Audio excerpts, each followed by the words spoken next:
Subscribe कीजिए मैडस English channel को और बेल आइकन को दबाइए हमारे लेटेस्ट वीडियोस सबसे पहले देखने के लिए। Hello friends, welcome back to Maddy's English. और आज के इस वीडियो में हम सीखने वाले हैं कुछ ऐसे इडियम्स और वर्ड्स। आज के जो वीडियो थोड़ा मिक्स है, तो आज के इस वीडियो में ऐसे इडियम्स और वर्ड्स सीखने वाले हैं जिनको देखकर आपका दिमाग खुल जाएगा। तो वीडियो को अंत तक देखते रहिएगा, बहुत ही important video. So friends, my name is Maddy, you are watching Maddy's English, so let's start.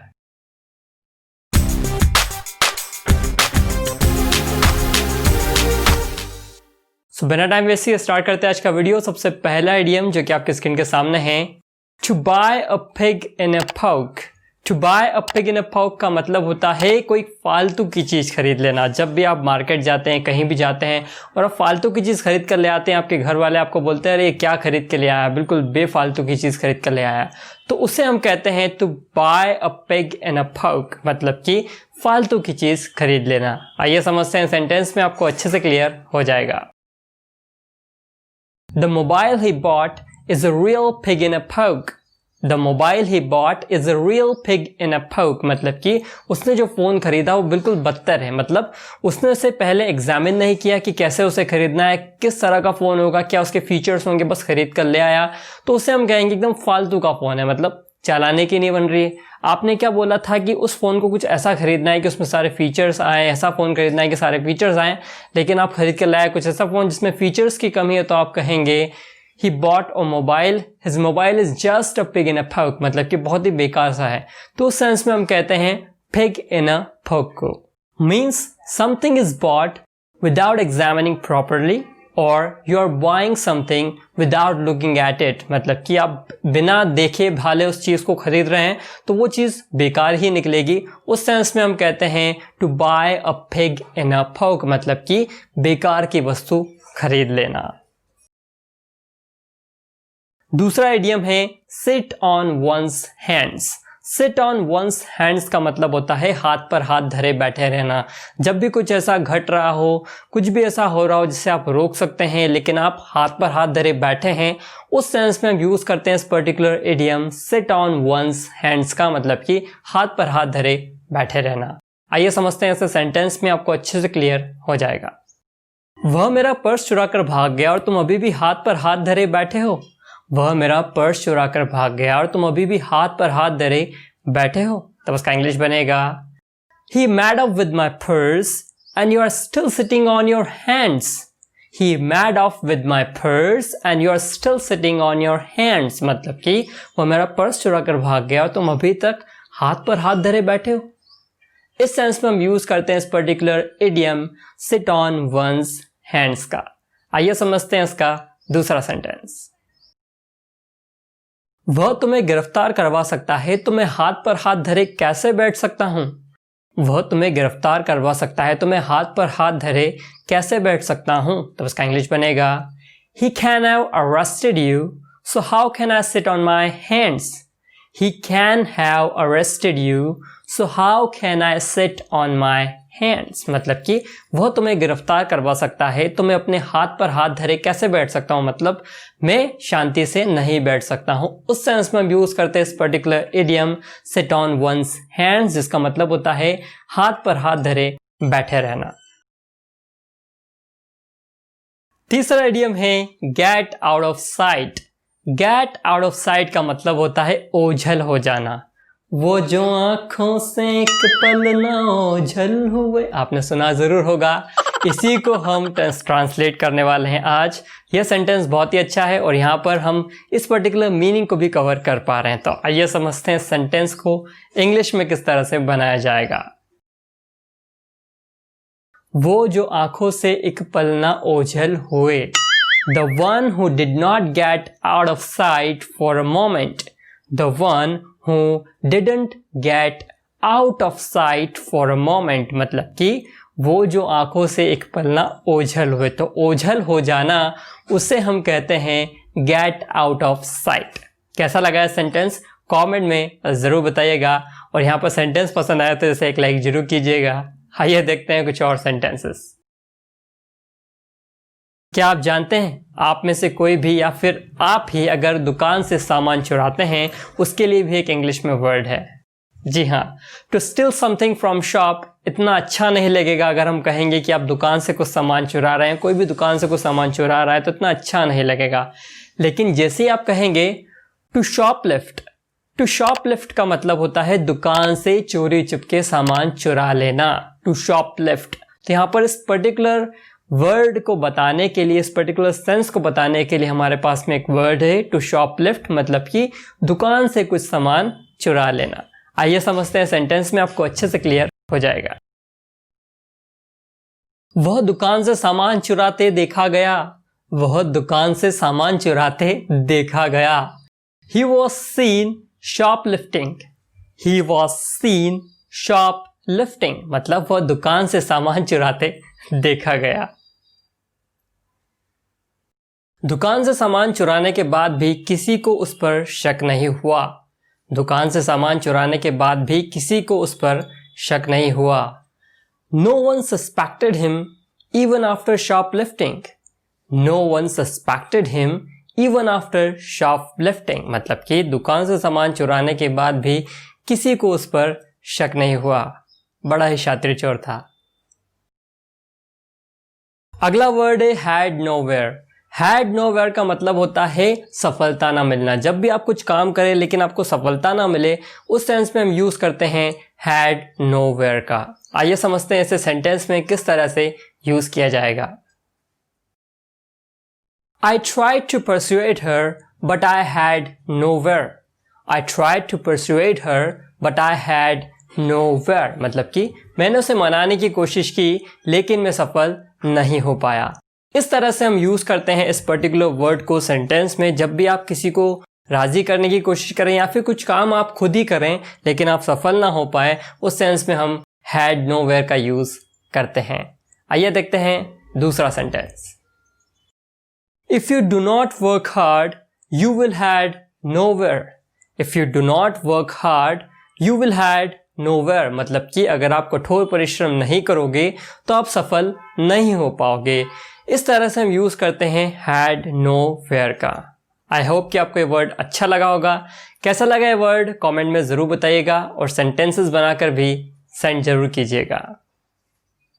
अगला जो वर्ड है वो आपके लिए नया होगा, आपको शायद ये वर्ड पता होगा। अगर पता है तो एक लाइक मेरी तरफ से आपके लिए भी। वर्ड है लिप स्मैकिंग। लिप स्मैकिंग का मतलब होता है स्वादिष्ट। अगर कोई चीज स्वादिष्ट है, if something is very tasty you can say it lip smacking, मतलब कि बहुत ही ज्यादा स्वादिष्ट। आइए समझते हैं सेंटेंस में इसे किस तरह से यूज किया जाएगा। KFC का नाम सुनते ही आपके मुंह में पानी आ जाता है, KFC। सो यहां पर KFC का किस तरह से यहां पर सेंटेंस बनाएंगे समझते हैं। KFC is famous for its lip smacking sticks, KFC is famous for its lip smacking sticks, मतलब कि जो KFC है वो अपनी स्वादिष्ट स्टिक्स की वजह से बहुत ही ज्यादा प्रसिद्ध है। इस तरह से हम यूज करते हैं यहाँ पर इस पर्टिकुलर वर्ड लिप स्मैकिंग का। इसी तरह से अगर मैं डोमिनोज का नाम लूँ तो फिर से आपके मुंह में पानी आ जाएगा। डोमिनोज को भी हम यहाँ पर सेंटेंस बना सकते हैं। किस तरह से देखिए, Domino's is famous for its lip smacking pizza, Domino's is famous for its lip smacking pizza, मतलब कि जो डोमिनोज है वो अपने स्वादिष्ट पिज्जास के लिए बहुत ही ज़्यादा प्रसिद्ध है। इस तरह से हम यूज़ करते हैं इस पर्टिकुलर वर्ड लिप स्मैकिंग को। इसे आप घर में भी यूज़ कर सकते हैं। अगर खाना अच्छा बना है तो आप कहेंगे food is lip smacking, today's food is lip smacking, मतलब बहुत ही ज़्यादा स्वादिष्ट है। अगला वर्ड है can not hold a candle.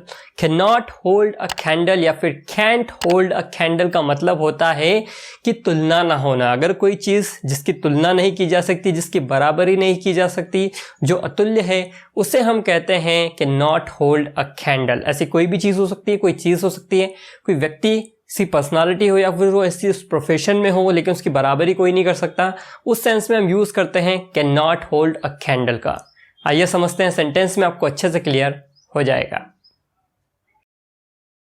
उसकी नई बाइक मेरी बाइक की बराबरी नहीं कर सकती, उसकी नई बाइक मेरी बाइक की बराबरी नहीं कर सकती। तब इसका इंग्लिश बनेगा his new bike cannot hold a candle to mine. His new bike cannot hold a candle to mine. उसकी नई बाइक मेरी बाइक की बराबरी नहीं कर सकती। इस तरह से हम यूज करते हैं cannot hold a candle का।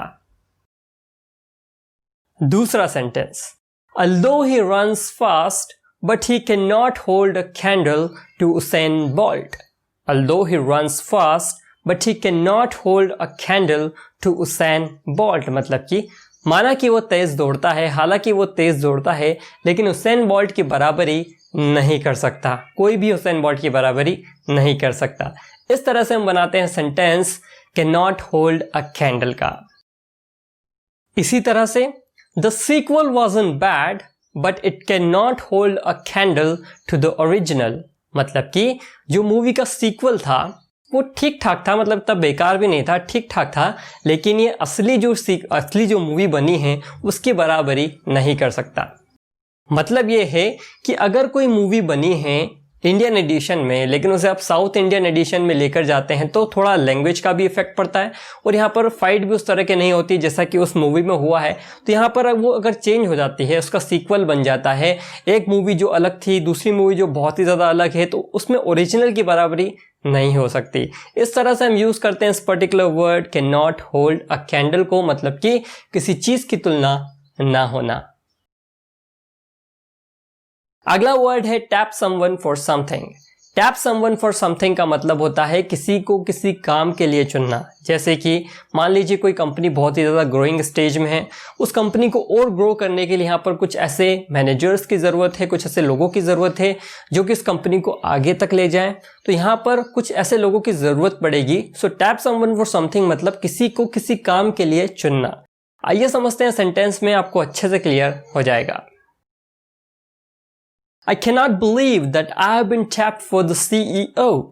I cannot believe that I have been tapped for the CEO. मैं विश्वास नहीं कर सकता है, मुझे विश्वास नहीं हो रहा है कि मैं CEO के पद के लिए नियुक्त किया गया हूं या मुझे सेलेक्ट किया गया, मुझे चुना गया है। उस सेंस में हम यूज करते हैं इस particular word tap someone for something को। अगला वर्ड है, ये भी आपको शायद ही पता होगा, वर्ड है स्ट्राइक ऑयल। स्ट्राइक ऑयल का मतलब होता है जब भी जमीन से तेल निकालते हैं उसे कहा जाता है स्ट्राइक ऑयल। आप चाहे पेट्रोलियम निकालें, आप चाहे ऑयल निकालें, तो ये जो लिक्विड आप जमीन से निकालते हैं उसे हम कहते हैं स्ट्राइक ऑयल। तो यहां पर किस तरह से इसे यूज किया जाएगा सेंटेंस में, आइए देखते हैं इसका एक sentence. After drilling for several weeks we finally struck oil. After drilling for several weeks we finally struck oil, मतलब कि हफ्तों की मेहनत के बाद, हफ्तों की खुदाई के बाद हमने जमीन से तेल निकाल ही लिया। इस तरह से हम यूज करते हैं इस पर्टिकुलर वर्ड स्ट्रक ऑयल को। आप चाहे पेट्रोलियम निकालें, आप चाहे ऑयल निकालें, कोई भी लिक्विड, उसके लिए हम कहते हैं स्ट्रक ऑयल, क्योंकि वो जमीन से निकाला जाता है। आज का जो आखिरी वर्ड है वो आप कहेंगे भला ये भी कोई वर्ड है, ये तो हमें पता था। वर्ड है पेन। अब आप कहेंगे हमें पता है पेन एक नाउन है जिसका मतलब होता है कलम या फिर पेन, जिसे हम सिंपली पेन कहते हैं। लेकिन क्या आप जानते हैं इसे वर्ब फॉर्म में भी यूज किया जा सकता है। जी हाँ, पेन एक वर्ब भी है जिसका मतलब होता है लिखना। अगर आप कुछ भी लिखते हैं, if you write something, you can use the word pen. You can replace that particular word right with pen. आप पेन का भी यूज कर सकते हैं। आइए समझते हैं किस तरह से इसे वर्ब फॉर्म में यूज किया जाएगा। She has penned a beautiful poem for me. She has penned a beautiful poem for me, मतलब कि उसने मेरे लिए बहुत ही सुंदर कविता लिखी है। She has penned a beautiful poem for me. तो इस तरह से आप यूज कर सकते हैं इस पर्टिकुलर वर्ड को, जहां पर अगर आप कुछ लिखते हैं तो लिखने के लिए जब आप राइट कहते हैं तो उस राइट को आप रिप्लेस कर सकते हैं पेन से भी। तो यहाँ पर पेन को भी आप यूज कर सकते हैं। वहां आपको राइट, रॉट, रिटन कहना होता है, यहाँ पर आपको पेन, पैंड, पैंड कहना होता है। इसकी सेकेंड और थर्ड फॉर्म पैंड होती है, इसमें ईडी लगा दीजिए बस। आप में से बहुत लोग एंकरिंग करते होंगे, मैं भी अपने कॉलेज में एंकरिंग करता हूं, तो यहाँ पर मुझे नोट ऑफ थैंक्स लिखने की बहुत ही ज़्यादा ज़रूरत पड़ती है। तो नोट ऑफ थैंक्स जब लिखते हैं तो वहाँ पर राइट का यूज़ करते हैं, लेकिन अब यहाँ पर आप पेन का यूज़ भी कर सकते हैं। पेन का यूज़ लिखने के लिए तो करेंगे ही सही, लेकिन लिखना उस वर्ब को बताने के लिए भी आप पेन का यूज़ कर सकते हैं। जैसे I penned a note of thanks for the guests.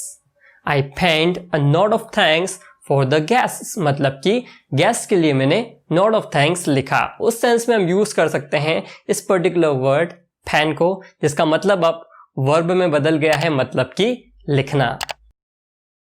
ये सारे वर्ड्स मैं आपको अपनी वेबसाइट पर जल्दी ही प्रोवाइड कर दूंगा। उसके लिए आपको करना कुछ नहीं है, सीधे आपको बस मैट इंग्लिश की वेबसाइट पर जाना है। वेबसाइट पर जाने के बाद में आपको यहाँ पर माय ब्लॉग्स पर क्लिक करके इडियम्स इन हिंदी पर क्लिक करना है। यहाँ पर आपको ये सारे इडियम्स मिल जाएंगे। और अगर आपको बेसिक से इंग्लिश सीखना है तो आपको करना कुछ नहीं है, आपको सीधे होम पर आना है। होम पर आने के बाद में आपको यहाँ पर अंग्रेजी सीखने की शुरुआत करें और यहाँ पर आपको दो चीज़ें मिलेंगी। अगर आपको एडवांस से इंग्लिश सीखना है तो आप इस पर क्लिक करें, अगर आपको बेसिक से इंग्लिश सीखना है तो आप इस पर क्लिक करें। तो बेसिक से इंग्लिश सीखने के लिए आप इस पर क्लिक करेंगे, आपको सारे टॉपिक्स यहाँ पर मिल जाएंगे। सभी टॉपिक्स को देखने के लिए आप यहाँ पर स्क्रॉल करते जाइए और आपको नेक्स्ट बटन मिलेगा। नेक्स्ट बटन पर क्लिक करके आप सारे टॉपिक्स यहाँ पर पढ़ सकते हैं। इसी तरह से अगर आपको एडवांस टॉपिक्स पढ़ना है तो बैक आकर एडवांस पर क्लिक कीजिए। इसी के साथ में आपको यहाँ पर सारी चीज़ें मिल जाएंगी। सबसे पहले आप वोकैबुलरी सीख सकते हैं, फिर आप इडियम्स एंड फ्रेजेस सीख सकते हैं। उसके बाद में आप फ्रेजल वर्ब्स और सेंटेंसेस पर फोकस कर सकते हैं। यहाँ पर बहुत ही अच्छा कंटेंट मैंने प्रोवाइड किया है। तो ये सारी चीज़ें आप वेबसाइट पर आकर भी सीख सकते हैं। जल्दी जल्दी आपको सारी वीडियोज़ यहाँ पर मिलती जाएंगी और सभी कॉन्टेंट मैं यहाँ पर प्रोवाइड करने की कोशिश करूंगा। फिलहाल के इस वीडियो में इतना ही, मिलता हूं नेक्स्ट वीडियो में, तब तक के लिए गुड बाय।